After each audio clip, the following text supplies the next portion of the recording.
আজকে রাত্রে যে আমরা যে আন্দোলনে লেগেছি মোমবাতি নিয়ে, সেই আন্দোলনের একটাই কারণ, আপনারা সেটাও দেখতে পাচ্ছেন আমাদের সামনে।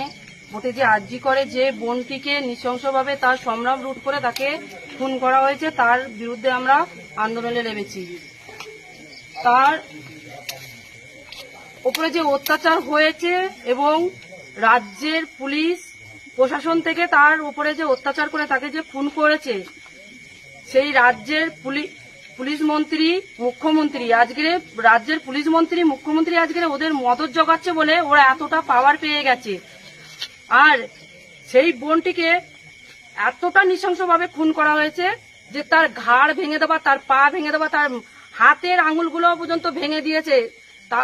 তারপরেও একবারও মুখ্যমন্ত্রী সেখানে আসেনি এবং প্রতিবাদ জানাননি। আর তার বিরুদ্ধে এটা বলে চালানোর চেষ্টা করেছে রাজ্যের পুলিশ যে ও নাকি সুইসাইড করেছে। একটা বোনকে তাকে সম্মান রুট করে তাকে যখন খুন করা হলো, তার শরীরে এতটা ক্ষতচিহ্ন, তার একটা নির্বস্ত্র একটা বডি পড়ে আছে, সেটাকে একটা সুইসাইড বলে চালানোর চেষ্টা করেছে।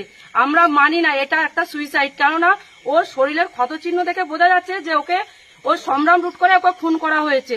এরকম করে রাজ্যের পুলিশ যখন ওনাদের পোশাক গুন্ডা বাহিনী দিয়ে যখন